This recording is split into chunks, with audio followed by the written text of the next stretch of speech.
Our top focus: more than 200 days of the Israel-Hamas war has changed a lot on the ground. Let's take a look at where the war stands now. Well, Israel declared a war against Hamas on October 7th after being caught off guard by the deadliest attack on its soil. Hamas militants entered Israel by sea, water and air and killed around 1,200 people in a matter of hours. The militants took around 240 hostages back to Gaza, who included both Israelis and foreign nationals. The Israeli Prime Minister Netanyahu began the war with two objectives: to eliminate Hamas and take back all the hostages from the Palestinian militant group. But latest reports indicate that Israel is nowhere close to achieving its objectives. Israel says it has killed some 13,000 Hamas militants in the battle and is now eyeing Rafah, that it claims is the last stronghold of the Hamas militant group. But despite its offensive, Hamas has shown no signs of being cowed down. The hostage crisis continues to grip Israel. Out of the 240 hostages that Hamas took to Gaza, over 100 were returned in the week-long ceasefire in November. Since then, there has been no progress on the hostage negotiations, despite several mediators, including the United States, Qatar, Egypt, trying to secure a deal on multiple occasions. Now, back home, relatives of the hostages are calling for more efforts to get all the hostages released. In Tel Aviv, protesting Israelis could be seen sitting on the ground with their hands bound and mouths sealed, indicating that despite 200 days, nothing had changed. My brother-in-law is back there in Gaza, and with 132 more people, it's too much. It needs to be end. We need to have our peace, and the families need to have peace, and this country need to have peace.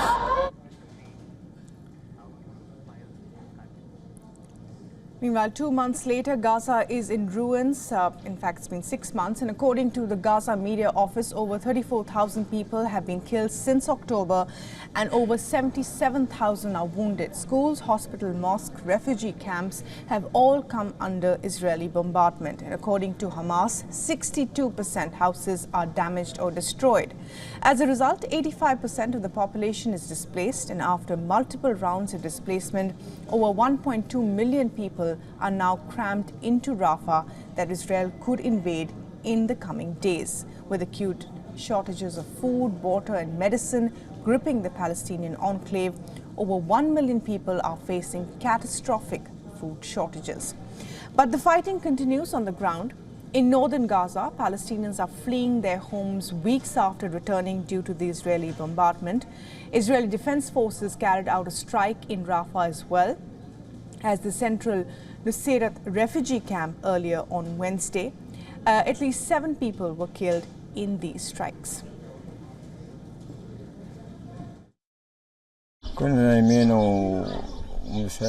We were peacefully sleeping and nothing was happening.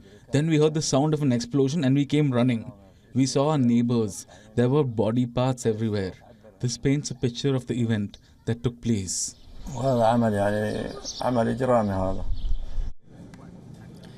An overnight shelling was also reported in southwest Gaza and Khan Yunis. Israel says it is planning different evacuation scenarios for Rafah, including the creation of tent cities that would be spared the fighting. Reports say the evacuation will last 2 to 3 weeks and carried out in coordination with the US and Arab countries, including the UAE and Egypt.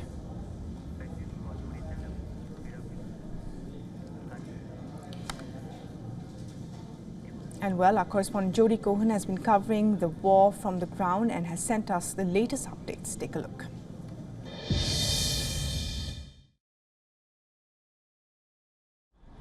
More than 200 days since Hamas's 7th of October attack, and 133 Israeli hostages still remain captive in Gaza. It's currently the festival of Passover, which commemorates freedom, and relatives of the hostages are calling for more to be done to secure freedom for their loved ones.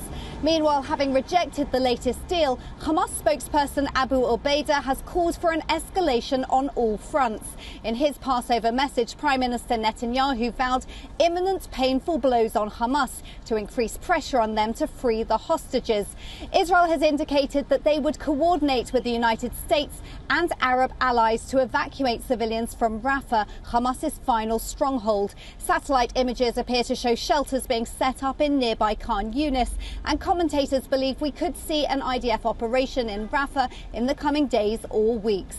This is Jodie Cohen for WION. For all the latest news, download the WION app and subscribe to our YouTube channel.